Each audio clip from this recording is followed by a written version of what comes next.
오늘 우리에게 주신 하나님의 말씀은 출애굽기 32장 말씀입니다. 구약 성경 131면입니다. 출애굽기 32장 1절부터 6절 그리고 21절부터 29절까지 저와 성도님들 한 절씩 번갈아가며 읽겠습니다. 백성이 모세가 산에서 내려옴이 더딤을 보고 모여 백성이 아론에게 이르러 말하되 일어나라 우리를 위하여 우리를 인도할 신을 만들라. 이 모세 곧 우리를 애굽 땅에서 인도하여 낸 사람은 어찌 되었는지 알지 못함이니라. 아론이 그들에게 이르되 너희의 아내와 자녀의 귀에서 금고리를 빼어 내게로 가져오라. 모든 백성이 그 귀에서 금고리를 빼어 아론에게로 가져가매 아론이 그들의 손에서 금고리를 받아 부어서 조각칼로 새겨 송아지 형상을 만드니 그들이 말하되 이스라엘아 이는 너희를 애굽 땅에서 인도하여 낸 너희의 신이로다 하는지라. 아론이 보고 그 앞에 제단을 쌓고 이에 아론이 공포하여 이르되 내일은 여호와의 절일이니라 하니 이튿날에 그들이 일찍이 일어나 번제를 드리며 화목제를 드리고 백성이 앉아서 먹고 마시며 일어나서 뛰놀더라. 모세가 아론에게 이르되 이 백성이 당신에게 어떻게 하였기에 당신이 그들을 큰 죄에 빠지게 하였느냐. 아론이 이르되 내 주여 노하지 마소서 이 백성의 악함을 당신이 아나이다. 그들이 내게 말하기를 우리를 위하여 우리를 인도할 신을 만들라. 이 모세 곧 우리를 애굽 땅에서 인도하여 낸 사람은 어찌 되었는지 알 수 없노라 하기에 내가 그들에게 이르기를 금이 있는 자는 빼내라 한즉 그들이 그것을 내게로 가져왔기로 내가 불에 던졌더니 이 송아지가 나왔나이다. 모세가 본즉 백성이 방자하니 이는 아론이 그들을 방자하게 하여 원수에게 조롱거리가 되게 하였음이라. 이에 모세가 진문에 서서 이르되 누구든지 여호와의 편에 있는 자는 내게로 나아오라 하매 레위 자손이 다 모여 그에게로 가는지라. 모세가 그들에게 이르되 이스라엘의 하나님 여호와께서 이렇게 말씀하시기를 너희는 각각 허리에 칼을 차고 진 이 문에서 저 문까지 왕래하며 각 사람이 그 형제를 각 사람이 자기의 친구를 각 사람이 자기의 이웃을 죽이라 하셨느니라. 레위 자손이 모세의 말대로 행하매 이날에 백성 중에 3,000명 가량이 죽임을 당하니라. 함께 읽겠습니다. 모세가 이르되 각 사람이 자기의 아들과 자기의 형제를 쳤으니 오늘 여호와께 헌신하게 되었느니라. 그가 오늘 너에게 복을 내리시리라. 아멘. 제가 올해부터 유치부를 맡게 되면서 어떻게 하면 아이들에게 말씀을 쉽게 전할까 많이 고민하고 있습니다. 올해는 하나님의 성품으로 말씀을 전하고 있는데요. 사랑의 하나님뿐 아니라 수용, 그리고 환대, 이런 어려운 단어들도 많이 나옵니다. 이제 글을 읽기 시작하는 나이여서 들어도 단어는 아마 잘 기억하지 못할 겁니다. 그래도 반복의 힘으로 계속해서 강조를 하는데 제가 조금 쉽게 풀어서 이야기를 합니다. 예컨대 제일 고민이 많았던 게 환대였습니다. 환대. 주인이 선의와 환영으로 손님을 대접하는 것이죠. 저는 어떻게 설명했을까요? 저는 환하게 대하는 것이라고 했습니다. 우리 옆 지체분들에게 환대하면서 이렇게 인사하시면 좋겠습니다. 무더운 날씨지만 하나님의 전 앞에 나온 당신을 축복합니다. 날씨지만 하나님의 전 앞에 나온 당신을 축복합니다. 오늘 우리가 읽은 말씀은 이스라엘 백성들이 시내산 아래에서 벌인 충격적인 우상숭배 사건입니다. 왜냐하면 이 본문 전에 이미 하나님께서 이스라엘 백성들과 언약을 맺으셨기 때문입니다.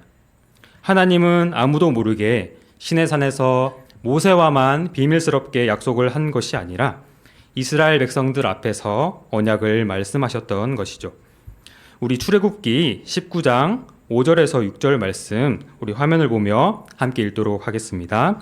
세계가 다 내게 속하였나니 너희가 내 말을 잘 듣고 내 언약을 지키면 너희는 모든 민족 중에서 내 소유가 되겠고 너희가 내게 대하여 제사장 나라가 되며 거룩한 백성이 되리라. 너는 이 말을 이스라엘 자손에게 전할지니라. 아멘. 하나님은 너희가 내 말을 잘 듣고 내 언약을 지키면 너희는 모든 민족 중에서 내 것이 될 것이라. 하나님은 이스라엘을 주인과 종의 관계 그 이상으로 언약을 맺으셨습니다. 그리고 너희가 하나님을 예배하는 제사장 나라가 되며 거룩한 백성이 될 것이다 라고 하셨습니다. 이에 대해서 이스라엘 백성이 화답을 하는데요. 19장 8절 말씀을 우리 함께 읽겠습니다. 백성이 일제히 응답하여 이르되 여호와께서 명령하신 대로 우리가 다 행하리이다. 이스라엘 백성들도 다 하나님 말씀대로 행하겠다고 고백했고요.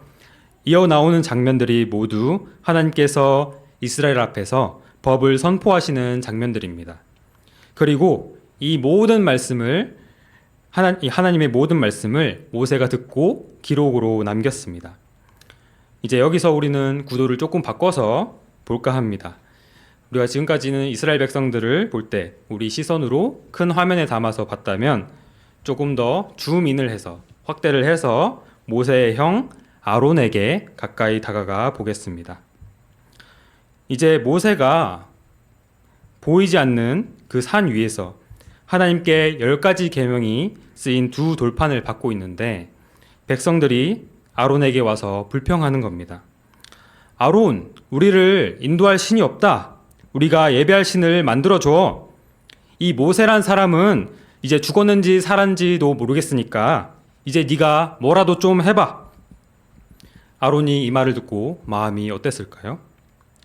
긴장했을 수도 있지만 무엇보다 지도자급인 이 아론의 마음은 절대 흔들려서는 안 된다는 것을 우리는 알고 있습니다. 근데 아론은 백성들의 금을 모아서 금송아지 우상을 만들게 됩니다. 아론은 왜 쉽게 그런 선택을 했는지 의문을 가질 수밖에 없습니다. 우리가 출애굽기 24장 9절에서 11절 말씀을 다시 한번 살펴보며 읽겠습니다. 모세와 아론과 나답과 아비후와 이스라엘 장로 70인이 올라가서 이스라엘의 하나님을 보니 그의 발 아래는 청옥을 편듯하고 하늘같이 청명하더라. 하나님이 이스라엘 자손들의 존귀한 자들에게 손을 대지 아니하셨고 그들은 하나님을 뵙고 먹고 마셨더라. 아론이 하나님을 음성으로만 들었던 것이 아니라 배웠다고 말씀하고 있습니다. 그리고 번제와 화목제를 드리며 먹고 마셨다고 성경은 말씀하고 있습니다. 이렇게 아론이 올라갔던 그 자리는 아무나 올라갈 수 있는 자리는 아니었습니다. 근데 하나님의 음성을 듣고 배웠던 아론이 왜 그렇게 쉽게 무너졌을까요? 성도 여러분, 혹시 마라 사건을 기억하시나요? 이스라엘 백성들이 홍해를 건너고 3일이 지나서야 물을 발견했는데 그 물이 매우 썼던 것입니다. 그래서 백성들이 모세에게 원망했어요. 그때 모세는 어떻게 했는지 아십니까? 네, 하나님께 부르짖었습니다. 나는 할 수 없으니 하나님 도와주세요. 이 백성들에게 마실 물을 주세요. 하지만 모세도 원래부터 믿음이 좋은 자였던 것은 아니었습니다. 애굽의 왕자일 때는 나약한 자신을 믿고 살았었지만 점점 그는 하나님의 인격과 약속을 신뢰하는 가운데 자신을 하나님 앞에 내려놓았습니다. 시간이 지날수록 성숙한 믿음의 소유자로 성장한 것입니다. 하지만 아론은 위기의 순간에 믿음의 반응을 보이지 못했습니다. 모세가 소식이 없자 이스라엘 백성들 사이에서 조금씩 새어나오는 불평과 원망들을 들으면서 아론은 조급한 마음이 들었을 것입니다. 백성들이 못 참고 새로운 신을 요구하자 아론은 그 신을 만들어주겠다고 약속합니다. 너희 아내와 아이들의 금고리를 가져와라. 그러면 신을 만들어주겠다. 이때 아론이 금송아지로 신을 만들었던 이유가 있는데 당시 이집트에서는 아피스라는 황소신이 있었습니다. 풍요로움과 강력한 왕권의 의미를 띤 신이었는데 애굽 생활을 오래 했던 이스라엘 백성들은 이 신이 내면화되어 있는 겁니다. 신이 없는 이 불안과 결핍을 해소하기 딱 좋은 모양이 바로 이 소의 형상이었습니다. 아론은 이 금송아지 우상을 만들고 6절에 보면 번제를 드리고 화목제를 드렸다고 말씀하고 있습니다. 그런데 이러한 제사 행위는 처음 있는 일이 아닙니다. 24장 5절에도 나오는데요. 함께 같이 읽도록 하겠습니다. 이스라엘 자손의 청년들을 보내어 여호와께 소로 번제와 화목제를 드리게 하고, 화목제와 번제는 시내 산에서 하나님이 이스라엘 백성들과 언약을 맺은 뒤에 모세가 하나님께 드린 제사입니다. 그러니까 지금 아론은 모세와 대조되는 모습을 보이고 있습니다. 모세는 하나님께 제사를 드렸고 아론은 금송아지 신에게 제사를 드렸습니다. 우상 앞에서 새 언약을 맺고 있는 것입니다. 아론은 어떻게든 이 백성들을 잠재우기 위해 하나님을 직접 배웠던 자기 눈을 감았던 것입니다. 이제 그러니까 하나님께서 산 위에서 모세와 언약을 맺으시다가 갑자기 빨리 내려가라고 하시는 겁니다. 모세가 헐레벌떡 산에서 내려오면서 보니 분위기가 뭔가 이상합니다. 먹자 놀자 판이 벌어지고 있었습니다. 모세가 크게 분노해서 손에 들고 있던 돌판들을 던져 깨트립니다. 그리고 금송아지상을 불사르고 이스라엘 자손들에게 우상의 금가루물을 마시게 합니다. 이제 모세가 아론에게 가서 따져 묻습니다. 이 백성이 뭘 어떻게 했길래 형님은 그들이 죄를 짓게 내버려 둔 겁니까? 여기서 아론의 핑계가 시작됩니다. 잠깐만 내 말을 들어보세요. 모세요. 당신도 아시겠지만 이 백성이 죄에 빠져서 그렇습니다. 나한테 우리를 애굽에서 인도해낸 모세라는 사람은 어떻게 되었는지 모르겠으니까 우리를 인도할 신을 만들어 달라고 나에게 말했습니다. 그래서 내가 그들의 금을 가지고 불에 던지니까 이 송아지가 나온 겁니다. 자, 사랑하는 성도 여러분, 아론의 핑계를 들어보니까 어떻습니까? 아론은 모세와 달리 이 백성의 안위보다는 자신의 안위를 챙기는 데에만 관심이 있었습니다. 황금 송아지를 만든 모든 책임을 백성들에게 돌리고 자신의 역할은 없는 것처럼 말하고 있지 않습니까? 그리고 아론이 조각칼로 새겨서 금송아지를 만들었다고 했는데 저절로 만들어졌다는 미신적인 말을 하고 있는 게 아닙니까? 저에게도 가족이 있습니다. 대구에서 대학생활을 하던 시절 울산에 있는 모교회로 주말마다 내려갔습니다. 학교에서 금요일 수업이 마치고 빠르면 저녁 먹기 전에 집에 도착을 합니다. 그러면 저희 집은 밥을 먹고 다 함께 금요 철야 예배를 드리러 갑니다. 그게 저의 패턴이었습니다. 교회 가서 집에 온 느낌으로 편안하게 찬양을 하고 또 말씀을 듣고 은혜에 젖어서 나라와 교회를 위한 기도를 열심히 하고 나옵니다. 이 너무 은혜로운 마음을 그대로 집에 가져가고 싶어서 저는 마주치는 사람들하고도 간단하게 인사만 하고 일절 다른 얘기를 하지 않았습니다. 문제는 차에 타고부터 생깁니다. 이 은혜를 나누고 싶어서 가족들끼리 꺼낸 말이 말다툼으로 번지기 시작하는 겁니다. 그럴 때마다 저는 내가 이러려고 말 안 하려고 했는데 아니 우리 집은 어떻게 말만 해보려고 하면 대화가 안 되는지 이런 생각들로 마음이 다쳐서 집으로 오게 됩니다. 방에 들어가서 나 홀로 이제 화를 시킵니다. 하나님, 가족들하고 예배하려고 일찍 오는 건데 이게 제 잘못입니까? 이럴 거면 이제 안 오고 싶습니다. 하고 불평으로 끝났던 날들이 있었습니다. 하나님께 예배하고서 조금 있다가 그 은혜를 쉽게 놓치는 저의 모습을 발견했습니다. 이 동일한 패턴이 우리의 삶에 늘 있는 것 같습니다. 하나님께서는 은혜를 부어주시고 더 가득 부어주시기 위해 우리에게 인내와 성장을 요구하실 때가 있습니다. 나는 그런 하나님을 제대로 믿고 있는가? 모세처럼 내 힘으로 되지 않는 순간에 하나님 앞에 내가 엎드리는가 생각해 보게 됩니다. 저는 아론의 핑계가 우리식으로 한 문장으로 만들었을 때 어쩔 수 없었어요라고 들립니다. 어쩔 수 없었다는 상황의 대표적 인물이 성경에 또 나오는데요. 바로 사무엘상에 나옵니다. 하나님께서 사무엘을 통해 사울에게 이렇게 말씀하셨습니다. 네가 아말렉을 치고 그들의 모든 소유를 남기지 말고 진멸하되 남녀와 어린아이뿐 아니라 모든 소와 양과 낙타와 나귀까지 아무도 살려주지 마라. 그런데 사울은 어땠습니까? 전리품들을 그대로 남겼습니다. 그리고 사무엘에게 좋은 것들을 하나님께 드려야 되지 않겠냐는 그런 말을 합니다. 사울은 변명을 또 하기 시작합니다. 나는 하나님께 순종했습니다. 하라는 대로 아말렉 사람들을 다 죽였고 그들의 왕도 사로잡아 왔습니다.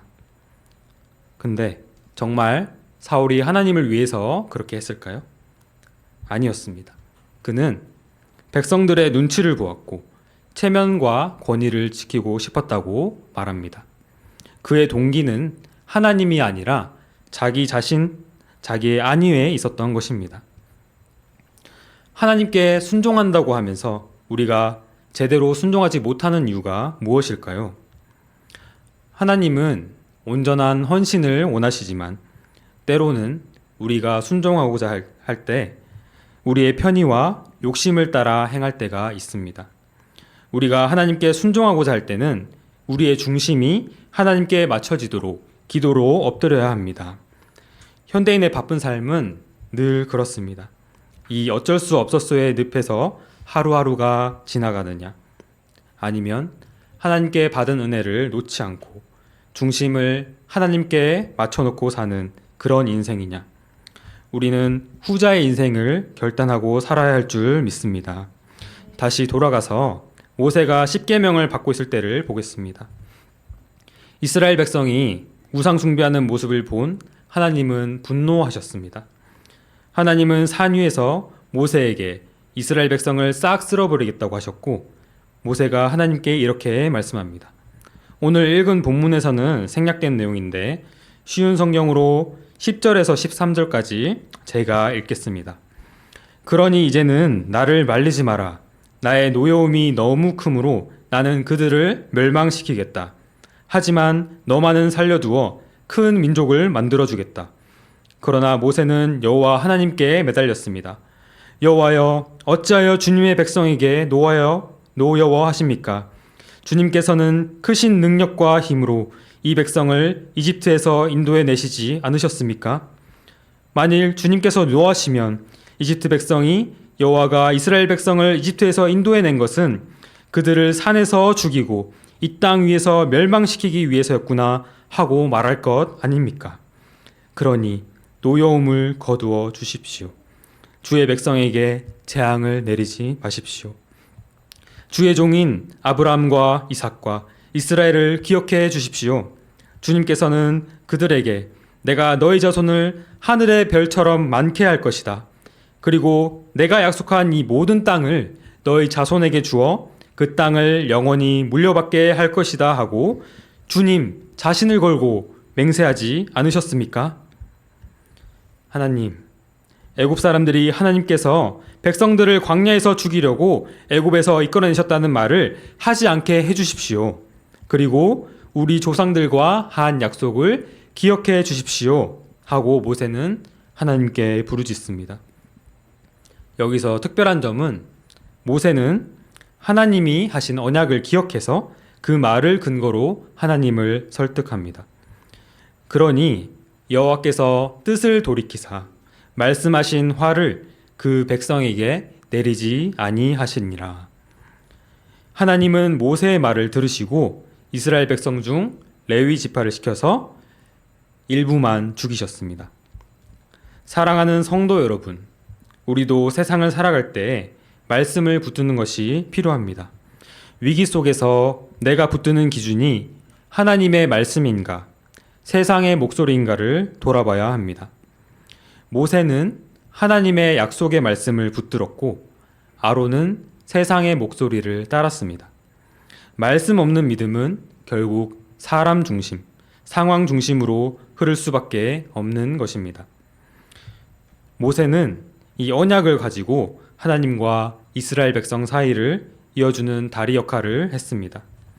그는 매 위기 때마다 하나님 앞에 기도로 나아갔고 그 기도로 말미암아 하나님의 진노가 멈추기도 했습니다. 사랑하는 성도 여러분, 모세는 이스라엘을 위해 기도하는 지도자였지만 그는 피 흘림으로 죄를 속죄할 수는 없었습니다. 그러나 우리에게는 모세보다 크신 중보자 예수 그리스도가 계십니다. 예수님은 우리의 핑계를 모르지 않으십니다. 어쩔 수 없었어요 하는 그 말 뒤에 숨은 우리의 두려움, 불신, 나약함까지 아시고 대신 십자가를 지셨습니다. 그분은 우리 죄를 대신하시기 위해 피 흘리셨고 지금도 하나님 우편에서 우리를 위해 간구하고 계십니다.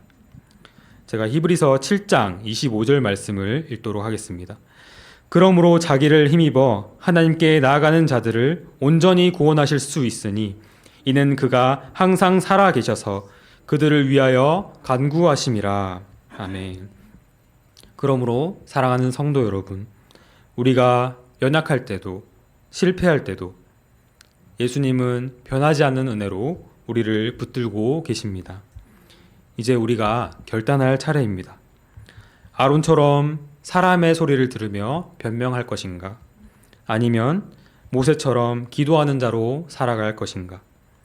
사람들 눈치보다 하나님을 신뢰하는 마음으로, 내 생각의 안전함보다 하나님의 말씀을 따르는 용기로 이 예배 자리에서 받은 은혜를 놓치지 않고 삶에서 예배하는 제사장으로 살아가는 저와 성도님들 되시기를 소망합니다.